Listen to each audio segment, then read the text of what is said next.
మహాశివరాత్రి రోజు రుద్రతంత్రంలో పాల్గొని ఎలాంటి బలమైన సమస్యల నుంచైనా బయటపడే సంపూర్ణ శివానుగ్రహాన్ని పొందండి. వెల్కమ్ టు సుమంటవి. నేను మీ సుమంట వినాగ్.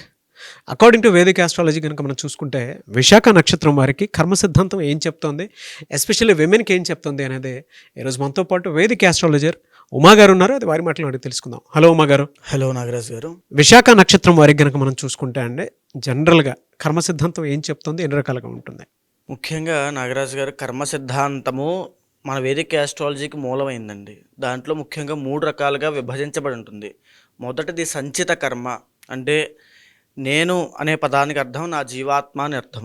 నా జీవాత్మ ఎప్పుడైతే ఆరంభమైందో అక్కడి నుంచి ఎన్ని జన్మలు నేను ఎత్తానో అన్ని జన్మల్లో నేను ఏవైతే కార్యాలు, పుణ్యకార్యాలైనా పాపకార్యాలైనా నేను చేసి ఉన్నానో దాన్ని కర్మ అంటారు. అక్కడి నుంచి వెంట పెట్టుకుని వచ్చి ఇప్పుడు ఈ నిమిషం వరకు మనకు ఉన్నటువంటి కర్మనే సంచిత కర్మ అంటారు. ఉదాహరణకి వేదిక ఆస్ట్రాలజీలో కాలసర్పదోషము అని ఉంటుంది. కాలసర్పదోషం చూసినప్పుడు ఈ కాలసర్పదోషం కేవలం మీకు మాత్రమే వచ్చింది కాదు, మీ వంశపారంపర్యంగా వచ్చింది అని మనం చెప్తాం. అంటే మనం చేసినటువంటి కర్మనే కాకుండా వంశపారంపర్యంగా వచ్చినటువంటి కర్మ కానీ, అంటే వాళ్ళు చేసిన తప్పులకి కూడా మనం బాధ్యత వహించాల్సి వస్తుంది. వాళ్ళు చేసిన దానికి మేమెందుకు అనుభవించాలని అనుకుంటూ ఉంటారు చాలామంది. వాళ్ళు చేసింది మీరు అనుభవించేటువంటి యోగం ఉంది కాబట్టి వాళ్ళకి మీరు మనవళ్ళగానో ముని మనవళ్ళగానో జన్మిస్తూ ఉంటారు. అది కూడా కర్మనే. ఆ రకంగా పుట్టారు కాబట్టి ఖచ్చితంగా అనుభవించాల్సి వస్తుంది. దాన్ని సంచిత కర్మ అంటారు. అంటే ఇప్పుడు మనము ఈ రకమైనటువంటి జీవితాన్ని, ఈ రకమైన శరీరాన్ని, ఈ రకమైనటువంటి సౌకర్యవంతమైన జీవితాన్ని గడుపుతున్నామంటే కారణం సంచిత కర్మనే. అదేవిధంగా మీకు ఏదైనా ఇబ్బందులు వచ్చినా దానికి కారణం సంచిత కర్మనే. ఇక రెండవది ప్రారబ్ధ కర్మ అండి. ప్రారబ్ధ కర్మ అంటే ఇప్పుడు ఈ క్షణము మనము మన శరీరంతో కలిపి మనం చేసేటువంటి కర్మ. ఇప్పుడు నేను ఒక 4 మాటలు మాట్లాడుతున్నాను, ఇది నా స్పృహతోనే నేను మాట్లాడుతున్నాను, నా ఇష్టపూర్వకంగానే నేను మాట్లాడుతున్నాను. లేదు ఇలా వెళ్ళి ఎవరినో కత్తించుకుని పొడిచాను అనుకోండి, నా స్పృహలోనే నేను పొడుస్తాను, నా చేతులతోనే నేను పొడుస్తాను. అంటే ఒక పక్క నేను మంచి చెప్పినా అది నా చేతుల్లో ఉంది, చెడు చూసినది నా చేతుల్లో ఉంది. మంచి చేస్తామా చెడు చేస్తామా అనేది మన చేతుల్లో ఉంటుంది. అదే ప్రారబ్ధ కర్మ. ఇది మన జీవితాన్ని డిసైడ్ చేస్తుంది, మన ఆచార వ్యవహారాలను డిసైడ్ చేస్తుంది. ఇక మూడవది ఆగామి కర్మ. ఇప్పుడు ఏదైతే మనం చేస్తామో, ఉదాహరణకి మనం ఏం చేసినప్పటికీ కూడా దానికి రాబోయే రోజుల్లో మన ఫలితాన్ని అనుభవించాల్సి వస్తుంది. ఇప్పుడు ఎవరు చూడట్లేదు కదా, ఎవరు మాట్లాడట్లేదు కదా అని చెప్పి నేను ఒక దొంగతనం చేసినా, ఎవరినో మోసం చేసినా, లేకపోతే ఎవరినో ఇబ్బంది పెట్టి నేను ఏదో డబ్బులు లాక్కున్నా సరే అవి రాబోయే రోజుల్లో ఖచ్చితంగా నేను ఇప్పుడు మోసం చేస్తే అప్పుడు మోసపడతాను, ఇప్పుడు అబద్ధం ఆడితే అప్పుడు అబద్ధం వల్ల నేను మోసపోతాను, ఇప్పుడు నేను ఎవరినైనా కొట్టాలనుకుంటే అప్పుడు నేను కూడా అలాగే కొట్టించబడతాను. ప్రతిదీ కూడా రిఫ్లెక్షన్ ఉంటుంది. ఆ రిఫ్లెక్షన్ ఇచ్చేటువంటి సమయాన్నే ఆగామి కర్మ. దీన్నే ఆగామి కర్మ అంటారు. అంటే ఇప్పుడు మనం చేసిన దానికి రాబోయే రోజుల్లో ఎఫెక్ట్ ఖచ్చితంగా అనుభవిస్తాం. అది పుణ్యమైనా పాపమైనా ఖచ్చితంగా ఎవరిది వాళ్ళు అనుభవించి తీరాల్సిందే. ఈ 3 కర్మలు మనిషి జీవితాన్ని నడిపిస్తూ ఉంటాయి. వేదిక ఆస్ట్రాలజీకి మూలమైనటువంటిది, అత్యంత ముఖ్యమైనటువంటి కర్మలు ఇవన్నీ కూడా. ఇది ఈ 3 కర్మలకి సంబంధించింది నాగరాజ్ గారు. విశాఖ నక్షత్రం విమెన్కి అసలు ఎలా ఉంటుందండి? అంటే కర్మ సిద్ధాంతం ఏముంటుంది, ఎలా ఐడెంటిఫై చేయాలి? తప్పకుండా అండి. ఈ విశాఖ నక్షత్రం వాళ్ళు 1, 2, 3 పాదాల వాళ్ళు తులారాశిలో సంచరిస్తుంటారు. అదేవిధంగా 4వ పాదము వృశ్చిక రాశిలో సంచారం జరుగుతూ ఉంటుంది. వృశ్చిక రాశిలో 3.20 డిగ్రీల దాకా. అయితే ఈ సంచిత కర్మ ఈ విశాఖ 1, 2, 3 పాదాలకి 4వ పాదానికి కూడా చాలా ఎఫెక్ట్స్ అనేవి ఉన్నాయి. ఒక్కొక్కటిగా మనం మాట్లాడుకుంటే, ఉదాహరణకి తులారాశిలో ఉన్నటువంటి విశాఖ 1, 2, 3 పాదాల వాళ్ళకి అధిపతి శుక్రుడు అవుతాడు, విశాఖకి అధిపతి గురుడు అవుతాడు. ఎప్పుడు వీళ్ళు వీళ్ళ జీవితంలో కష్టపడ్డారంటే అద్భుతమైన ధనవంతులుగా ఎదగడానికి వీళ్ళకి చాలా ఆస్కారం ఎక్కువ ఉంటుంది. ఈ మాట గుర్తుపెట్టుకోండి. ధనవంతులుగా, లగ్జీరియస్ పర్సన్స్ కింద, లావిష్ పీపుల్ కింద వీళ్ళు ఎదుగుతారు. అద్భుతమైనటువంటి కలయికలు, ఆ తెలివితేటలు అవి ఉంటాయి. ఇంటర్నల్ జాతకంలో దోషాలు ఉంటాయి, పనిచేయవు అనుకోండి, అది వేరే విషయము. దీంతో పాటుగా వీళ్ళ యొక్క జాతకంలో 1, 2, 3 పాదాల వాళ్ళకి శని యొక్క అంతర్దశ అద్భుతమైనటువంటి యోగాన్ని ఇస్తుంది. అదేమిటంటే శని కర్మకారకుడు కదా, అంటే వీళ్ళకు మాత్రమే అది ఒక ఉన్నటువంటి అదృష్టము. శని యొక్క పీరియడ్ ఆఫ్ టైం వీళ్ళకి ఒక రాజయోగాన్ని, ఒక రాజభోగాన్ని క్రియేట్ చేస్తుంది ఇంటర్నల్ జాతకంలో శని బాగుంటే. అదేవిధంగా వీళ్ళ యొక్క జాతకంలో 2nd అండ్ 7th లార్డ్ కుజుడు అవుతాడు కాబట్టి విశాఖ 1, 2, 3 పాదాల వాళ్ళకి మ్యారీడ్ లైఫ్లో ఇబ్బందులు ఉంటాయని చెప్పొచ్చు. చాలా ఇబ్బందులు ఉంటాయి. అండ్ ఇంటర్ క్యాస్ట్ మ్యారేజ్ చేసుకునే యోగం ఉంటుంది, దానివల్ల మాటలు పడేటువంటి యోగం ఉంటుంది. ఇంటర్ రిలీజియన్ చేసుకుని ఆశ్చర్యపడక్కర్లేదు, కుజుడి యొక్క ప్లేస్మెంట్ చూసుకోవాలి. అదేవిధంగా 8th లార్డ్ వీళ్ళకి శుక్రుడు అవుతాడు కాబట్టి పీసీఓడి కానీ పీసీఓఎస్ కానీ ప్రాబ్లమ్స్ కానీ వస్తాయమ్మా. వేరే కేర్ఫుల్గా ఉండండి. మీకున్నటువంటి ప్రాబ్లం అదే, సంతానానికి సంబంధించిన ఇబ్బందులు మీకు వస్తాయి. ఖచ్చితంగా మిస్క్యారీ అయ్యేటువంటి నక్షత్రాల్లో విశాఖ నక్షత్రం ఒకటి ఉంటుంది. ఖచ్చితంగా మిస్క్యారీ అయ్యేటువంటి యోగం ఉంటుంది. చాలా జాగ్రత్త.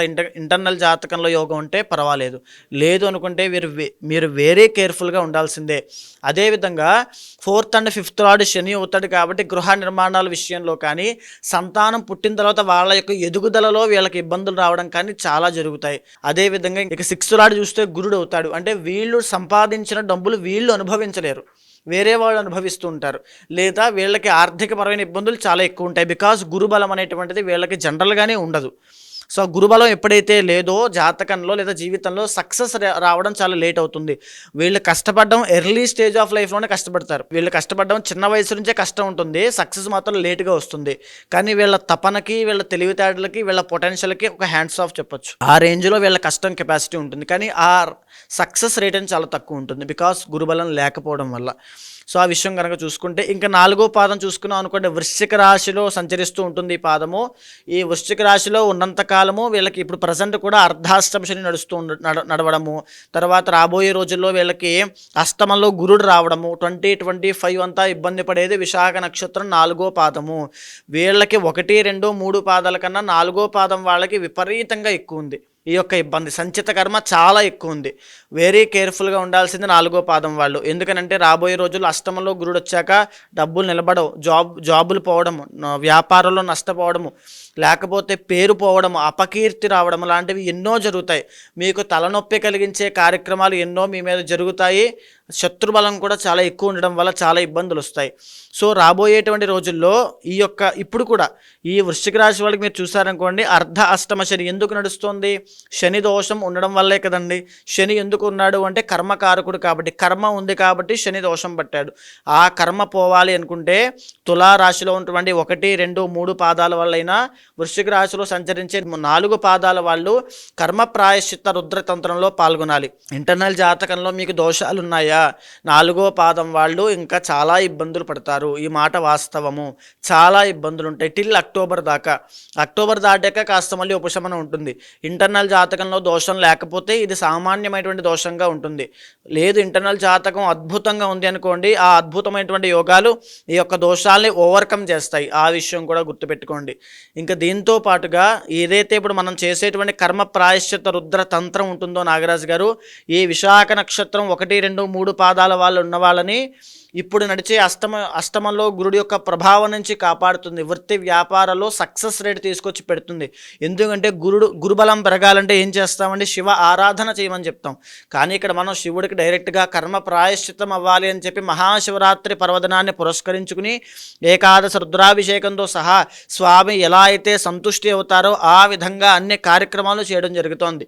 ఒక్కసారి వచ్చి మహాశివరాత్రి పర్వదినమున ఆ జాగరణలో పాల్గొని ఆ కార్యక్రమాలను చేయడం వల్ల గురుబలం పెరగడం వల్ల వచ్చే సక్సెస్ అంతా ఇంత ఉండదు.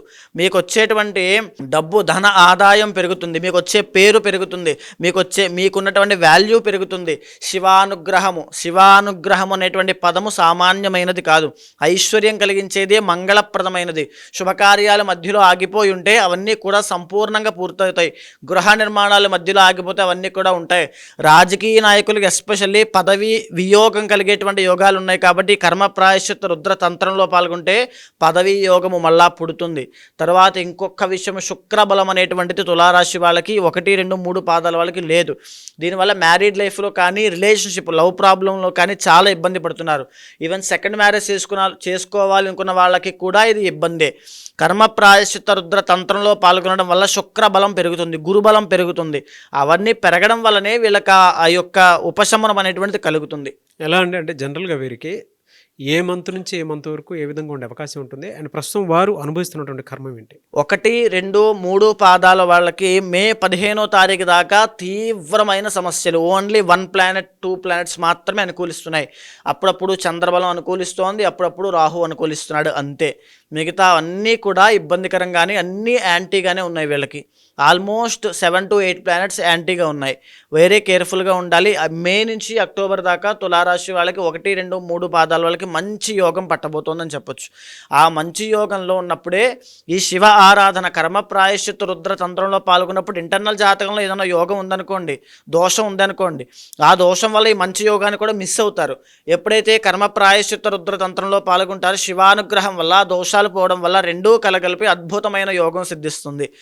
లేదు ఇక 4వ పాదం తీసుకున్నారనుకోండి, వాళ్ళకి ఇప్పుడు నడిచేటువంటి మార్చి 30 వరకు కూడా అర్ధ అష్టమ శని దోషమే ఉంటుంది, శని ప్రభావము. ఆ మార్చి 30 దగ్గర నుంచి మే 15 వరకు సామాన్యమైన ఫలితాలు ఉంటాయి. మే 15 నుంచి అక్టోబర్ దాకా అష్టమంలో గురుడు, జాబ్ పోవడము, వ్యాపారంలో నష్టాలు, ఆర్థిక ఇబ్బందులు, రుణ బాధలు, పేరు పోవడం, అపకీర్తి రావడం, అభియోగాలు మోపడం, చెయ్యని తప్పుకి బాధ అనుభవించడం లాంటివి ఎన్నో జీవితంలో రాబోతున్నాయి. అండ్ విశాఖ నక్షత్రం 4వ పాదం వాళ్ళు మీకు మరీ హెచ్చరించేటువంటిది, ఆడవాళ్ళ విషయంలో వెరీ కేర్ఫుల్గా ఉండండి. ఎవరైనా ఒక ఆడవాళ్ళ జీవితంలోకి వచ్చి మీ యొక్క జీవితానికి మచ్చ పెట్టే అవకాశాలు చాలా ఎక్కువ ఉంటాయి. వెరీ కేర్ఫుల్గా ఉండండి. కర్మ ప్రాయశ్చిత్త రుద్ర తంత్రం అనేటువంటిది చాలా రేరుగా చేసేటువంటిది, మహాశివరాత్రి నాడు మాత్రమే చేస్తేనే సిద్ధించేటువంటి కార్యక్రమము. తప్పకుండా ఈ కార్యక్రమంలో పాల్గొనండి. వీరికి అంటే శుభ ఫలితాలు కలగాలి అంటే ఏ రోజు ఏ రకంగా ఉంటే బాగుంటుందండి? 1, 2, 3 పాదాల వాళ్ళకి, విశాఖ నక్షత్రం 1, 2, 3 పాదాల వాళ్ళకి శుక్రవారము అద్భుతంగా ఉంటుంది. 4వ పాదం వాళ్ళకి మంగళవారం ఎక్సలెంట్గా ఉంటుంది. అయితే కర్మ సిద్ధాంతం ప్రకారం కనుక మనం చూసుకుంటే వారు అనుభవిస్తున్నటువంటి కర్మలు ఏవైతే ఉంటాయో వాటి నుంచి ఒక్కొక్క రిలీఫ్ కోసం అయినా సరే, ఎలానంటే జనరల్గా అడుగుతూ ఉన్నాను, ఎలాంటి రెమెడీ పాటిస్తే బాగుంటుందంటారు? మేజర్గా నాగరాజు గారు, మనము ఏ కర్మతో బాధపడుతున్నా అది కర్మనే, అది కష్టమే. ఖచ్చితంగా చాలామంది ఇప్పుడు మనం చూసిన వాళ్ళు చాలామంది యాక్యురేట్గా చెప్తున్నారండి అంటున్నారు. మన అపాయింట్మెంట్ తీసుకుని జాతకం చెప్పించుకుంటున్నారు. కానీ జాతకం ద్వారా మనకు తెలుస్తుంది ఏ సమస్యలు ఉన్నాయి, ఎప్పటి వరకు ఉంటాయి, మనం దానికి ప్రికాషన్ తీసుకోవాలని. దానికి సంబంధించిన పూజలు ఖచ్చితంగా ఆచరించడం వల్ల మాత్రమే ఆ కర్మ అనేటువంటిది నాశనం అవుతుంది. ఆ కారణం వల్లనే ఈ మహాశివరాత్రి పర్వదినాన్ని పురస్కరించుకుని కర్మ ప్రాయశ్చిత్త రుద్రతంత్రము అనేటువంటి కార్యక్రమాన్ని ఏర్పాటు చేయడం జరిగింది. ఆ రుద్రా నక్షత్రం వాళ్ళైనా, లేకపోతే ఏ నక్షత్రం వాళ్ళైనా, ఏ రాశి వాళ్ళైనా సరే ఈ యొక్క కార్యక్రమంలో పాల్గొనండి. ఎందుకు అని అంటే, మనం ఎన్నో జన్మల నుంచి మనం చేసుకున్నటువంటి కార్యములు అంటే కర్మలు మనల్ని వెంటాడుతూ ఉంటాయి, పాపకర్మలు. అది ఏ నిమిషాన మనకి ఎలా ఉంటుందో మనం చెప్పలేము. అపమృత్యు గండాలు రావచ్చు, లేకపోతే మ్యారీడ్ లైఫ్లో ఇబ్బందులు రావచ్చు, మిస్క్యారీ అవ్వడం లాంటి సంతాన సమస్యలు రావచ్చు, సడన్ చేంజెస్ రావచ్చు జీవితంలో. ఇవన్నీ కూడా జాతకంలో కర్మ వల్లే సంభవిస్తూ ఉంటాయి. ఆ కర్మని నాశనం చేసుకోవడం తప్పకుండా చాలా అవసరం అండి. అది ఓన్లీ మహాశివరాత్రి నాడు మాత్రమే సాధ్యం అవుతుంది. త్రిదళం త్రిగుణాకారం త్రినేత్రం చత్రయాయుధం త్రిజన్మ పాప సంహారం ఏకబిల్వం శివార్పణం. ఒక్క ఏకబిల్వాన్ని మనం సమర్పించడం వల్ల త్రిజన్మ పాప సంహారం, 3 జన్మల పాపం పోతుంది. కానీ ఆ రోజు మనం చేసేటువంటి కార్యక్రమంలో ఎన్నో విశేషమైనటువంటి శివకార్యములు చేస్తున్నాం. వాటి వల్ల ఎంతటి కర్మ నాశనం అవుతుందో ఆలోచించండి. ఏవైనా కోరికలు, ఏవైనా బలమైన సమస్యలు ఏమున్నా సరే, మీరు కాకపోయినా, మీరు రాలేకపోయినా తప్పకుండా 10 మంది భక్తులను తయారు చేయండి. 10 మందికి ఆది దంపతులు అనుగ్రహం పొందేలా 10 మందికి ఈ విషయాన్ని చెప్పండి. 10 మంది కార్యక్రమంలో పాల్గొనేలా చేయండి. ఎప్పుడు ఎక్కడుండే అవకాశం ఉంటుందన్న? ఫిబ్రవరి 26వ తారీఖు సాయంత్రము, అంటే ఇంచుమించుగా రాత్రి 8 గంటలకు ప్రారంభమయ్యి ఆ జాగరణ అంతా కూడా స్వామి సన్నిధిలోనే ఉదయం సూర్యోదయం అయ్యేంత వరకు జరుగుతుంది. శివరాత్రి జాగరణ ఉంటుంది తప్పకుండా. అవునండి. ఓకే.